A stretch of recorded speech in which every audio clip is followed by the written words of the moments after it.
Bonjour tout le monde, je suis Pierre-Louis Cazot, chargé de mission décarbonation pour les directions régionales Centre-Val de Loire et Île-de-France de l'ADEME dans le cadre du programme France Relance. Aujourd'hui, je vais vous présenter les opportunités que l'on propose aux industriels sur le sujet de la décarbonation à travers un fonds qui a été créé spécifiquement dans le cadre de France Relance, qui est le fonds décarbonation de l'industrie. Je vais vous présenter trois dispositifs. Voilà, je vous présente trois dispositifs que sont un appel à projet efficacité énergétique dans l'industrie, un appel à manifestation d'intérêt décarbonation pour les procédés de l'industrie, et un troisième appel à projet qui est un appel à projet qu'on conduit depuis une dizaine d'années, qu'on appelle le BCIAT. Ça consiste en une aide au projet de production de chaleur à partir de biomasse, principalement pour les industriels au niveau de cet appel à projet. Alors, le plan de relance, l'ADEME a proposé dans le cadre de France de Relance d'intervenir sur le sujet de la décarbonation de l'industrie. Pour cela, elle a été mandatée par le gouvernement, dont on dépend intégralement. L'ADEME, c'est un établissement public 100% gouvernemental. Donc, elle a été mandatée pour un budget d'un peu plus d'1 milliard d'euros pour les 3 années 2020-2021 et jusqu'à la présidentielle de 2022. On nous a demandé d'intervenir dès 2020 sur un budget de 200 millions d'euros au niveau national. Et on continuera à intervenir pour 1 milliard d'euros en tout en 2021 et 2022 sur des projets donc de soutien à l'efficacité énergétique et à l'adaptation des procédés dans l'industrie, avec un complément de soutien au fonds chaleur qui vous a été présenté dans le webinaire précédent sur des procédés industriels à base de biomasse. Alors, notre démarche pour les industries reste toujours de proposer une hiérarchisation des interventions en rapport avec l'énergie. Avant toute intervention financière lourde, on insiste toujours sur le fait qu'il est important de mettre en place des diagnostics. Alors bien sûr, il y a l'audit énergétique obligatoire, mais il peut y avoir aussi des diagnostics plus spécialisés. Ensuite, dans un second temps, intervenir sur l'optimisation des procédés industriels afin de dépenser le moins d'énergie possible par tonne de produits finis. Puis, une fois que ces deux premières démarches ont été mises en place, on va intervenir sur de la valorisation d'énergie qui peut être perdue, par exemple, valorisation avant tout interne, avec si nécessaire un stockage, si les besoins ne correspondent pas aux productions de chaleur perdue. Et quand on a épuisé la valorisation interne, on passe à la valorisation externe. Donc ça, c'est la démarche générale dans laquelle nous nous inscrivons. Jusqu'à présent, tout ce qui tournait autour de l'optimisation donnait lieu à des aides à l'investissement sous forme de certificats d'économie d'énergie. La nouveauté du plan France Relance, c'est que à travers le fonds donc nouveau fonds décarbonation, nous allons soutenir ces optimisations de procédés d'un point de vue financier par des subventions et des aides à l'investissement. Et nous soutenons aussi la valorisation interne qui était déjà un petit peu soutenue par le fonds chaleur, mais qui est renforcée par le fonds décarbonation. Alors, les trois dispositifs dont je vous ai parlé en introduction sont premièrement un dispositif d'aide à l'investissement pour l'efficacité énergétique. Et là, je vais vous présenter la façon dont on les a mis en œuvre dès 2020. Alors, c'est un petit peu frustrant parce qu'aujourd'hui, au 22 octobre, 2 de ces 3 mécanismes sont déjà clôturés. Ceci étant, ils seront reconduits l'an prochain, et ce que je vais vous présenter aujourd'hui risque de relativement peu évoluer sur les années 2021-2022. Donc aujourd'hui, nous soutenons par des aides à l'investissement tous les projets d'investissement de plus de 3 millions d'euros chez des industriels ayant affaire à l'efficacité énergétique des procédés. Sachant qu'un dispositif de soutien sous forme de guichet est envisagé en faisant appel à l'ASP, l'Agence des services et paiements, pour les projets de moins d'ampleur, moins de 3 millions d'euros. Et peut-être que ce seuil de 3 millions d'euros sera un petit peu rabaissé en 2021 selon, je dirais, l'offre qu'on a en subvention et la demande qu'il peut y avoir. Deuxième possibilité d'utiliser ce fonds décarbonation, on lance un appel à manifestation d'intérêt en 2020 ayant pour objectif de configurer un appel à projet qui aura lieu en 2021 sur tout ce qui va concerner l'électrification et les nouveaux usages matières. En bref, vos procédés peuvent émettre intrinsèquement du CO2.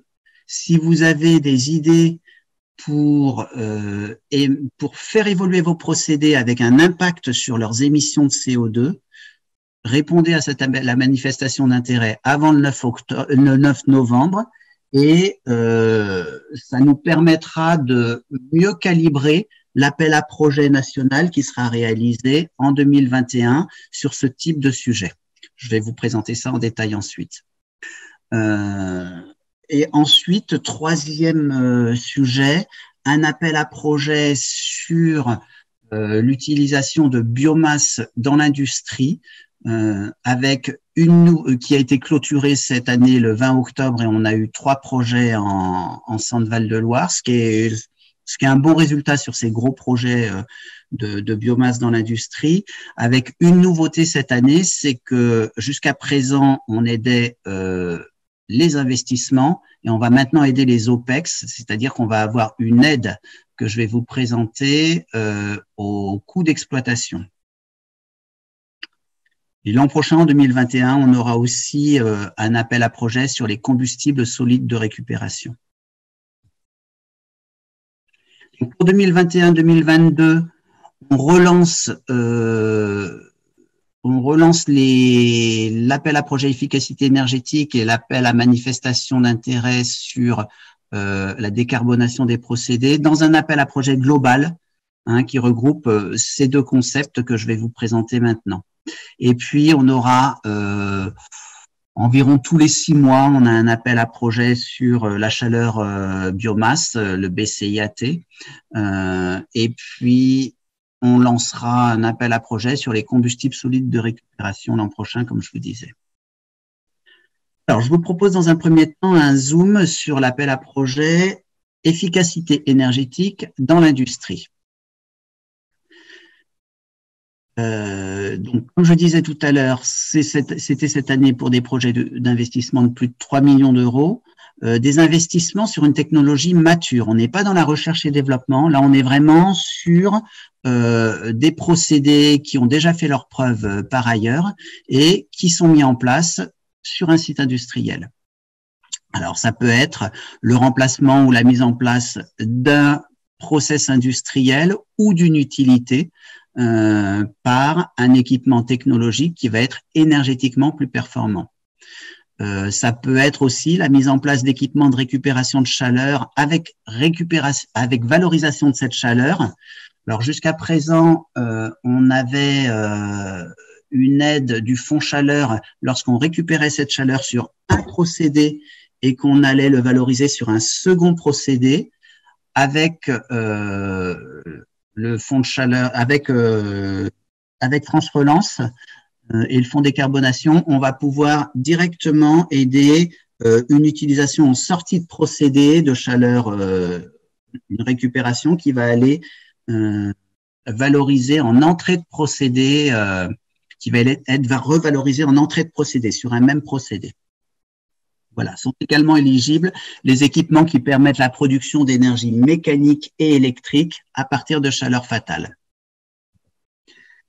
Alors, quand l'industriel répond à cet appel à projet, il a deux choix en termes de régime de l'aide ADEME. Le régime numéro 1, c'est le régime classique d'aide ADEME, avec une aide de 30%, 40% ou 50% selon que vous êtes une grande, une moyenne ou une petite entreprise, appliquée à un surcoût de dépenses. Le surcoût de dépenses, ça va être des coûts éligibles, des coûts qui contribuent à l'efficacité énergétique, auxquels on va retrancher un investissement de référence. On va revenir dans la diapo suivante sur cet investissement de référence parce que c'est une notion fondamentale dans les certificats d'économie d'énergie que nous avons repris sur cet appel à projet sur l'efficacité énergétique. Et la grande formule que vous voyez en dessous, qu'est-ce qu'elle dit? Elle dit juste que les aides de l'ADEME seront calibrées afin qu'elles ne fassent pas descendre le temps de retour brut après aide en dessous de 2 ans. C'est-à-dire qu'on va éventuellement minorer nos aides s'il y a un projet qui est tellement rentable qu'au bout de 2 ans, il pourrait être amorti en temps de retour brut. On prend en compte en complément de notre aide les aides que vous pourriez avoir avec des certificats d'économie d'énergie. Il y a un cumul qui est possible et les gains que vous avez quand vous êtes une entreprise soumise à quota et qui peut obtenir des gains par valorisation des tonnes de CO2. Et donc, on a des montants qui sont fixés de façon conventionnelle tous les ans, en euros par mégawattheure CUMAC pour les certificats d'économie d'énergie et en euros par tonne de CO2 pour les quotas de CO2. Donc, je reviens maintenant sur la définition de cet investissement de référence qui permet de déterminer le surcoût sur lequel vous allez être aidé. Un investissement de référence, c'est un investissement que vous auriez mis en œuvre si vous n'aviez pas mis en place le procédé que vous voulez vous faire subventionner pour avoir néanmoins une solution qui soit, je dirais, admissible d'un point de vue énergétique. Alors, qu'est-ce que c'est que cette solution qu'on appelle cette solution de référence? Et quand votre projet ressemble à un projet qui peut être éligible au certificat d'économie d'énergie, c'est les solutions qui sont présentées dans les opérations standardisées de certificat d'économie d'énergie. Si c'est pas le cas, si c'est un projet très particulier qui ne fait pas l'objet d'opérations standardisées au titre des certificats d'économie d'énergie, on va vous demander d'aller chercher ce qui se passe en termes de meilleures technologies disponibles, ce qui s'appelle les BREF au niveau européen, où on va aller vous demander de regarder ce que la réglementation va imposer à l'industriel sur une installation. Si vous nous dites non, mon installation elle a 20-30 ans et aujourd'hui je la remplacerai, si je la remplacerais par une installation équivalente. Non, il peut y avoir eu des évolutions depuis 20-30 ans et si vous faites évoluer cette installation, on veut la comparer à ce qui est aujourd'hui au moins réglementaire, au moins équivalent aux meilleures technologies disponibles présentées dans les BREF européennes. Il arrive que ça n'existe pas. Dans ces cas-là, on a un troisième palier. On va vous demander d'aller regarder au niveau de votre secteur qu'est-ce qui existe comme données sectorielles sur des consommations d'énergie par tonne de produits finis. Par exemple, vous pouvez faire appel au CRIT, au centre technique professionnel, je ne sais pas, moi, pour la papeterie, vous faites référence au CTP, le centre technique du papier, voilà. À ce niveau, vous allez pouvoir disposer de données, on sait très bien pour produire une tonne de papier selon des procédés alpha ou oméga, combien vous allez avoir besoin de kilowattheures. Et vous comparez votre projet à une situation de référence qui utiliserait les kilowattheures standards de la profession. Si c'est un projet qui est tellement original qu'il n'y a pas ce type de données standards, on va vous demander de faire le comparatif de votre projet avec ce qui se fait classiquement en interne à votre groupe, quand votre entreprise appartient à un groupe d'entreprises. Et puis, il arrive que ce soit des entreprises isolées. Et dans ces cas-là, on va vous demander ce que vous faites sur d'autres machines équivalentes au sein de votre site. Et la dernière solution, le dernier recours, si vous n'avez pas réussi à trouver une solution de référence qui, parmi ces 5 premières possibilités, vous allez pouvoir nous proposer que la solution à laquelle nous allons comparer l'investissement sur lequel nous vous subventionnons soit votre situation initiale, éventuellement un petit peu améliorée,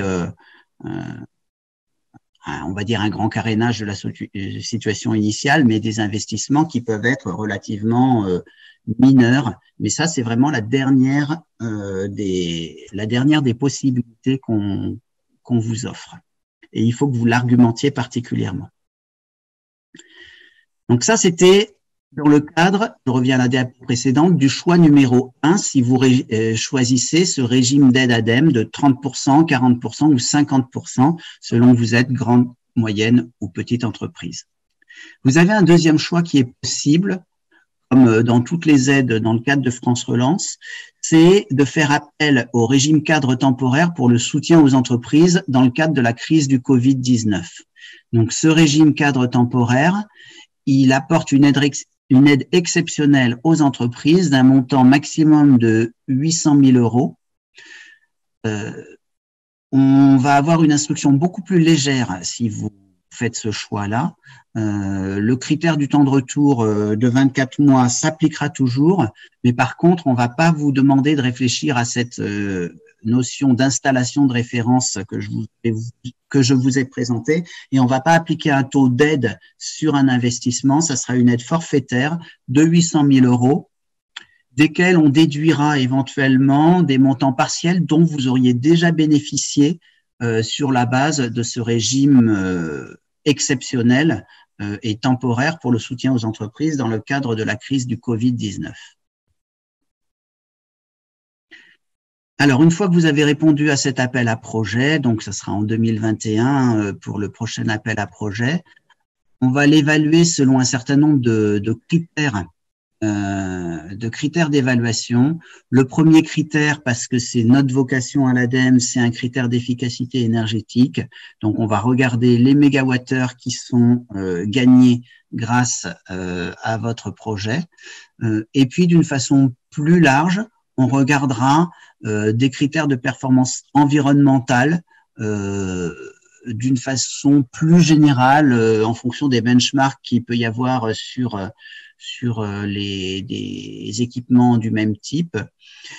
Et on va regarder aussi la cohérence du projet, du micro-projet que vous pouvez nous présenter par rapport à votre projet d'entreprise d'une façon plus générale et à l'enjeu industriel de ce projet pour votre site industriel, sachant que on va aussi regarder les technologies qui sont proposées, le plan de financement que vous proposez et les autres impacts économiques, sociaux de ce projet d'investissement.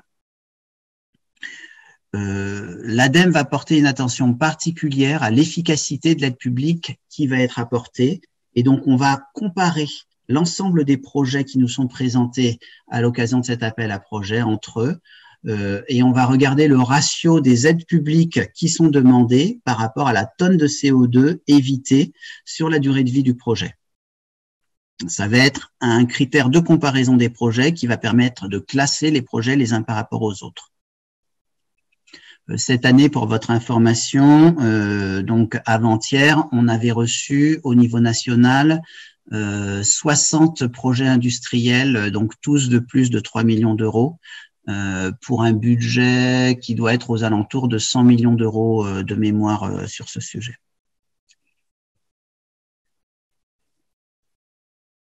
Alors, dans le cadre de cet appel à projet efficacité énergétique, bien sûr, ne sont pas éligibles les projets qui nous mettent devant le fait accompli. Donc, ça, c'est une règle administrative de base. Donc, pas d'opération déjà commandée avant la date de dépôt d'aide. On n'est pas dans un objectif réglementaire ou de mise en conformité, je l'ai dit tout à l'heure. Donc, il s'agit d'aller au-delà des normes, au-delà de la réglementation. Et donc, c'est au porteur de projet de démontrer qu'il va au-delà en nous présentant les normes et les réglementations auxquelles il est soumis. Les opérations qui comportent, qui sont sur des installations qui vont utiliser du charbon ou du fioul ne sont pas éligibles. On a choisi, et ça c'est une nouveauté, d'exclure ces combustibles des investissements qu'on va aider. Et les opérations qui vont porter sur des équipements qui sont relativement peu utilisés, que sont les équipements d'appoint et de secours, ne nous intéressent pas parce qu'elles vont pas permettre de substituer beaucoup de CO2, beaucoup de mégawattheures. Et donc, ce qu'on regardera aussi, c'est si vous vous êtes pas trompé d'aiguillage. Dans ces cas-là, on vous réorientera. Si jamais votre projet aurait été éligible à un autre dispositif d'aide à l'investissement, donc on a des dispositifs dans le cadre du fonds chaleur, dans le cadre du fonds économie circulaire, donc on vous précisera, non, là, c'est pas exactement l'objet du fonds décarbonation et on vous réorientera sur ces aides-là. Sachant que, comme je l'ai dit en introduction de cet appel à projet,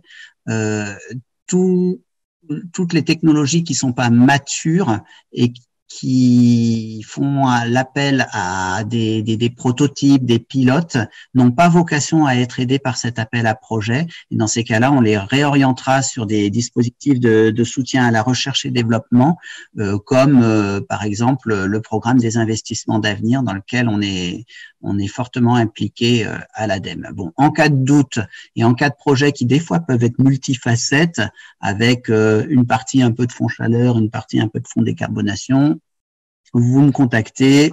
Il y a mes coordonnées sur cette présentation en dernière diapositive, et donc n'hésitez pas à me contacter et on regarde vers où on peut orienter votre projet. Donc, pour conclure sur cette première présentation donc de l'appel à projet efficacité énergétique, les 4 questions à vraiment se poser pour voir si le projet va sur cet appel à projet industrie efficacité énergétique. Est-ce que c'est bien un projet qui vise à de l'efficacité énergétique ou qui a un impact sur l'efficacité énergétique? Est-ce que c'est bien des investissements en 2020 supérieurs à 3 millions d'euros, peut-être un petit peu moins en 2021, c'est pas décidé. Sur 2020, on voulait, et c'est l'ADN de France Relance, avoir des investissements qui soient décidés dès cette année 2020. Ça sera pareil en 2021. Il ne s'agit pas d'aider des projets qui sont planifiés sur 2022-2023. Et le point clé de la situation de référence, il faut bien que le porteur de projet ait conscience qu'on va aider un surcoût par rapport à cette situation de référence qu'on lui demande de rechercher et qu'on ne va pas aider l'intégralité de son projet. Voilà, alors je ne sais pas si vous voulez passer une petite série de questions sur cet appel à projet avant de passer à la présentation de la manifestation d'intérêt sur l'évolution des procédés. Je ne sais pas exactement comment on s'organise. Est-ce qu'il y a une série de questions qui ont été posées? Est-ce que vous voulez en poser en direct?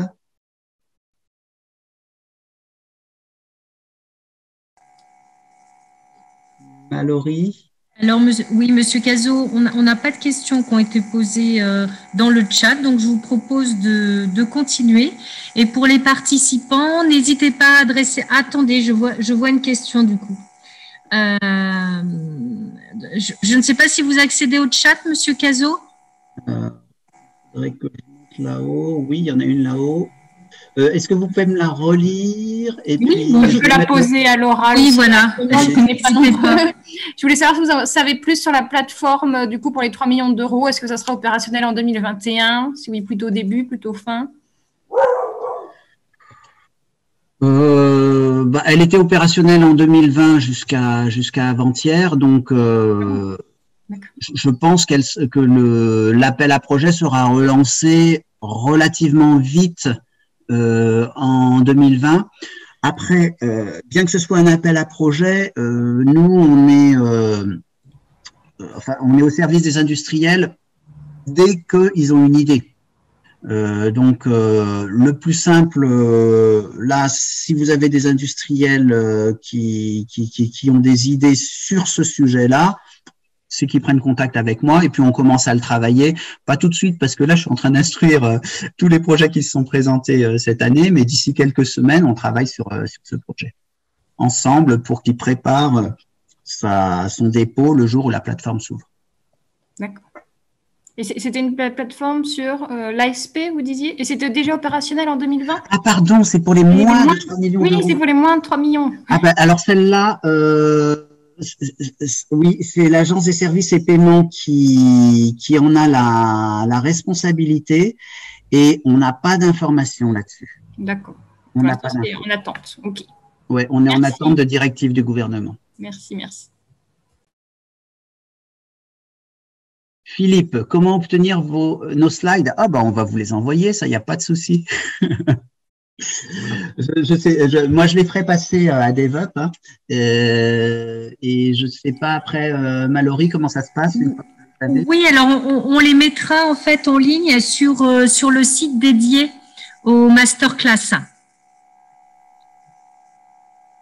avec la vidéo des replays. Ok, je vous propose de passer à l'appel à manifestation d'intérêt sur l'évolution des procédés pour la décarbonation.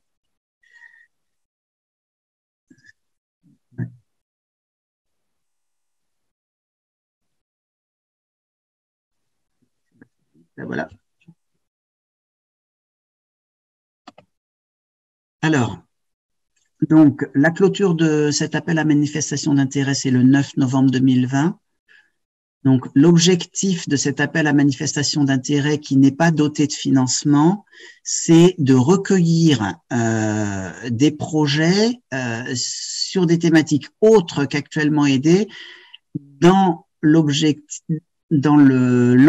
de définir un nouveau dispositif d'aide à l'investissement à partir de 2021. Donc, pour le moment, c'est un dialogue avec des industriels qui ont des idées et qui ne peuvent pas obtenir de financement jusqu'à présent sur des procédés qui permettraient de réduire les émissions de gaz à effet de serre. Donc, le périmètre, c'est des technologies toujours matures, hein, on n'est toujours pas dans la recherche et développement, qui entraînent une réduction des émissions directes de gaz à effet de serre, donc soit sur les procédés, soit sur les utilités d'un site industriel. Donc, alors, il peut y avoir, pour réduire les émissions directes de gaz à effet de serre, des procédés d'électrification. donc procédés divers qui sont cités ici. Au titre des nouveaux usages matières, il s'agit d'améliorer l'efficacité de la production de produits, avec des produits qui vont émettre intrinsèquement des gaz à effet de serre. Par exemple, vous avez un cimentier qui va produire de la chaux à partir de calcaire. Donc là, il n'y a pas d'autre solution quand vous produisez de la chaux à partir de calcaire que d'émettre, c'est dans l'équation chimique, du CO2. Donc, si il trouve une amélioration de son procédé pour émettre moins de CO2 grâce à cette amélioration, on va pouvoir être dans cet appel à manifestation d'intérêt. Autre exemple, producteur d'engrais.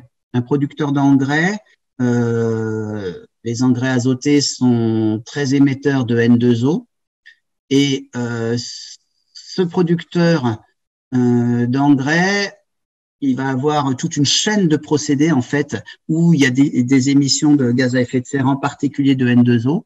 S'il peut s'améliorer sur une partie de sa chaîne, qu'il n'hésite pas à nous présenter les idées qu'il a à cet appel à manifestation d'intérêt. Voilà. Si c'est des procédés qui à la fois réduisent du CO2, mais aussi ont une réduction d'énergie primaire, a priori, ils sont déjà éligibles à l'appel à projet que j'ai présenté avant. Alors, la réponse à cet appel à manifestation d'intérêt est relativement sobre. Il s'agit de remplir un descriptif qui est fait de 5 pages avec des questions qui sont relativement fermées, comme quel est votre secteur industriel, quelle est votre activité, et puis des questions un peu plus ouvertes où vous expliquez un petit peu la technologie et les équipements qui sont pressentis, avec un chiffrage approximatif. Voilà, ce type de procédé, ça vous coûterait combien, ça vous permettrait de gagner combien, et ça permettrait de réduire combien d'émissions de gaz à effet de serre. Voilà, donc être un petit peu précis si vous avez des procédés d'électrification sur votre profil de consommation pour bien comprendre où est-ce que vous gagnez le CO2. Sur les usages matières, expliquer de combien vous partez, combien de tonnes de CO2 par tonne de produit fini, à combien vous voulez arriver avec ce procédé. Et puis, voilà, parler un petit peu des enjeux de ce projet d'une façon plus générale sur la stratégie de décarbonation de votre groupe et aussi des capacités de déploiement, tout ce qui est stratégique avec une matrice des risques qui peuvent être encourus, des opportunités. Donc la matrice SWOT classique quand on a un projet qu'on envisage mais qui n'est pas encore complètement précisé. Voilà, donc ça c'est la présentation de cet appel à manifestation d'intérêt d'ici le 9 novembre. Est-ce que à ce stade vous avez des questions avant que je passe à la dernière présentation?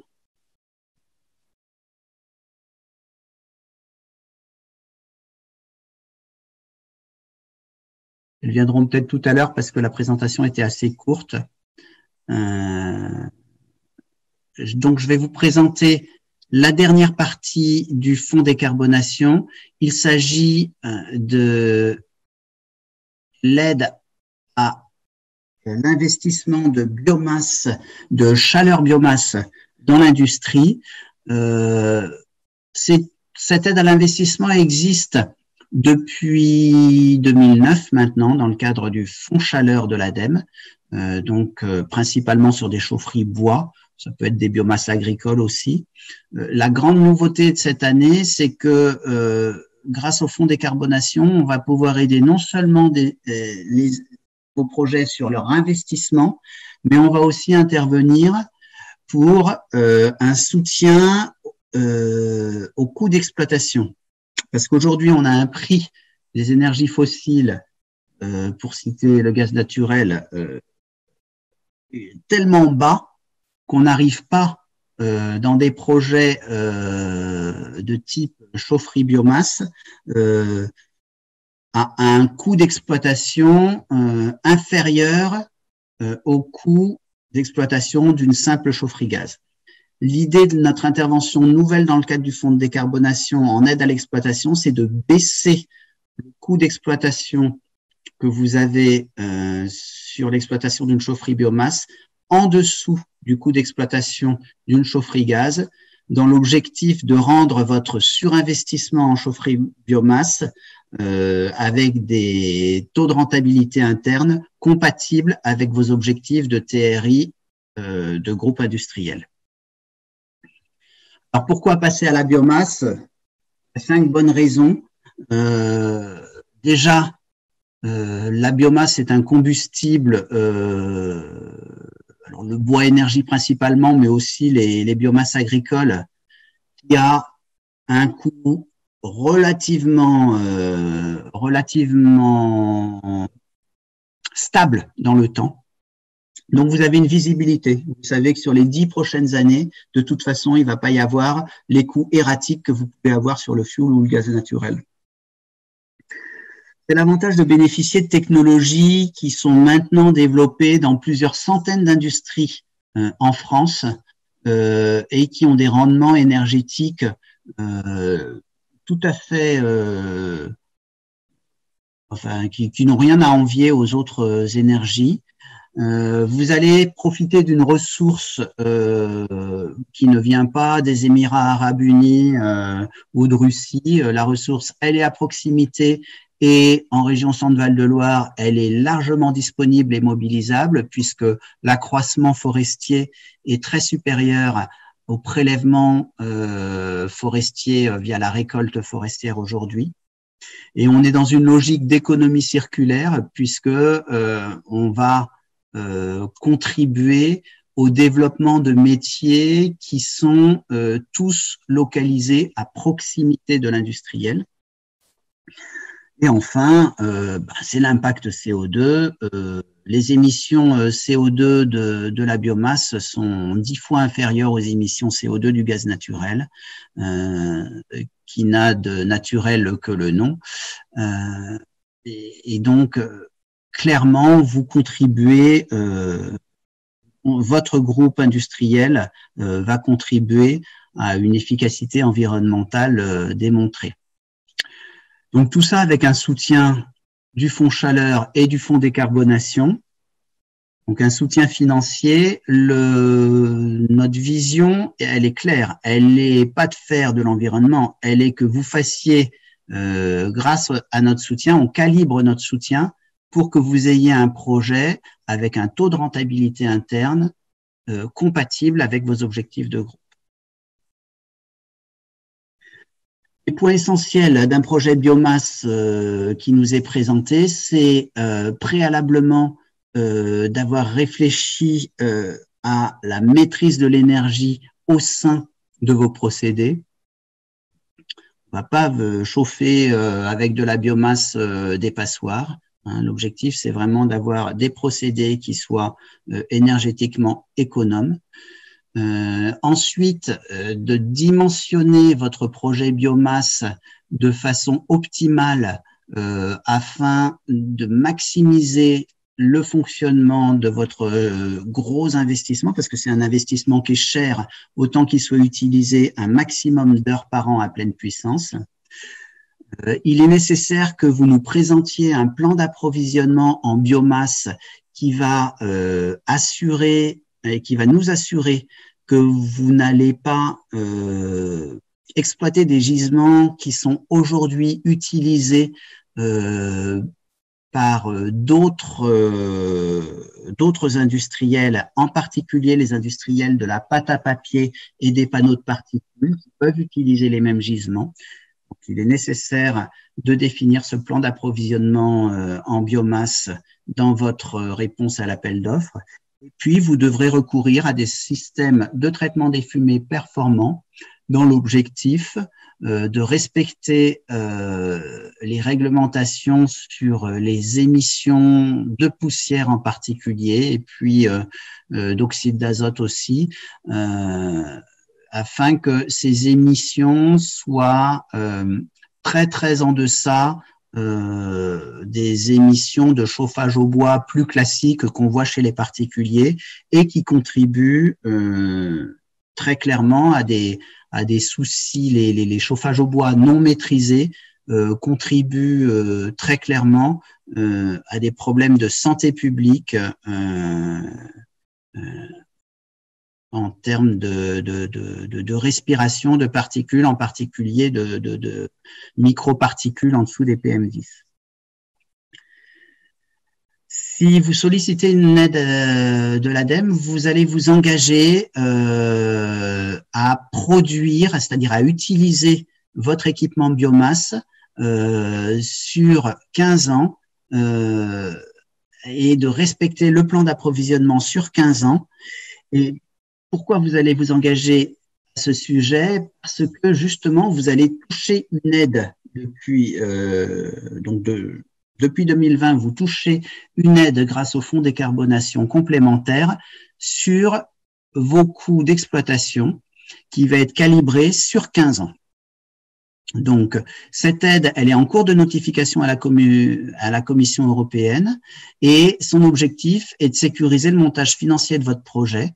Et comme je vous l'expliquais tout à l'heure, faire descendre le coût d'exploitation avec une chaufferie bois en dessous du coût d'exploitation que vous avez actuellement avec votre chaufferie gaz. Alors, cette aide va être uniquement apportée sur les projets de chaufferie bois industrielle de plus de 12 gigawattheures par an. C'est des projets qui sont relativement importants, hein, pour ceux qui ne sont pas familiers des gigawattheures ou des mégawattheures, 12 gigawattheures par an, c'est à peu près l'équivalent de 1000 logements, de 1000 habitations. Donc, il faut que ce soit des procédés industriels qui soient relativement conséquents pour solliciter cette aide complémentaire au coût d'exploitation. Voilà, alors au niveau une fois que vous avez déposé votre aide, quand on reçoit les dossiers, il y a un contrôle du plan d'approvisionnement qui va se faire au niveau régional par les cellules régionales biomasse constituées des directions régionales de l'ADEME, de l'ADRAF et l'ADREAL. Et au niveau central, au niveau national, votre projet va être classé avec les autres projets. Disons qu'ils vont être comparés les uns aux autres et on va prendre dans notre budget en priorité les projets qui ont une aide demandée en euros par tonne de CO2 la moins importante et on piochera jusqu'à épuisement du budget les différents projets qui nous sont présentés.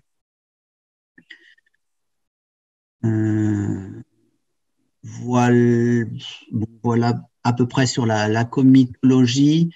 Ça, je vous l'ai déjà expliqué. L'idée, vraiment, c'est de regarder d'une façon globale, en faisant la somme des prix des combustibles, mais aussi des charges d'exploitation qui sont plus importantes dans un projet biomasse que dans une solution de référence gaz naturel, et des annuités d'investissement en amortissant cet investissement qui est plus important. On regarde cette somme qu'on appelle le coût global, P1 plus coût de combustible, plus coût d'exploitation, plus amortissement des investissements. On le compare à la situation de référence et la subvention est calibrée pour pouvoir baisser le coût global de votre projet biomasse en dessous de la situation de référence. Alors, vous disposez de plusieurs centaines d'expériences réussies en France, en entreprise. Donc, on dispose de vraiment beaucoup de ressources documentaires sur notre site internet Production Chaleur Entreprise si vous passez à la biomasse, des vidéos.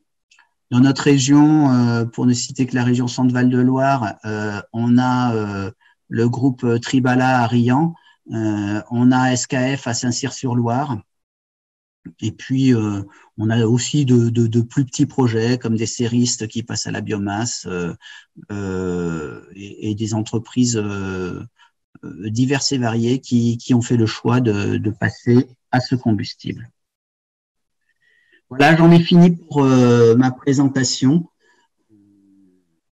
Alors, je me tourne vers les questions. Donc, Madame Hennebert nous pose la question, est-ce que les chaufferies bois ont les mêmes performances techniques en termes de température que les chaufferies gaz?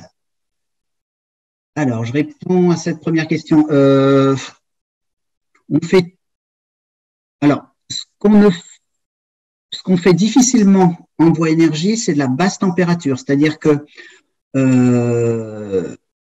on condense, on commence à avoir des condenseurs en sortie de chaufferie bois, mais vous n'allez jamais descendre à des niveaux de température comme on peut trouver avec des pompes à chaleur ou des chaufferies gaz à condensation 40-50 degrés, là on n'y arrivera pas. Si le besoin il est vraiment de la basse température, la technologie bois n'est pas forcément la bonne technologie à retenir. Par contre, en termes d'eau chaude ou de vapeur ou même de fluide thermique, là on voit de tout. On peut absolument tout faire. Une industrie utilisant du bois en matière première peut-elle mettre ses déchets de bois dans sa chaufferie? Oui, et la plupart y ont déjà pensé. C'est le bon sens que d'aller utiliser ce qu'il y a juste dans l'arrière-cour. Alors après, il faut néanmoins bien regarder de quoi on parle, parce que c'est pas la matière première qui est proprement utilisée. En fait, c'est ce qu'on appelle les produits connexes des industries du bois, c'est-à-dire que ils vont prendre le bois et retirer tous les usages matières qu'ils peuvent faire de ce bois. Et puis vous avez des produits connexes, donc il peut y avoir de la sciure, il peut y avoir ce qu'on appelle des dosses et des lignures, il peut y avoir des écorces. Et tous ces produits-là peuvent être valorisés dans des chaufferies bois, sous forme de combustible, soit en direct, soit après un broyage, un séchage. Voilà, mais la plupart des industries du bois aujourd'hui utilisent ces procédés.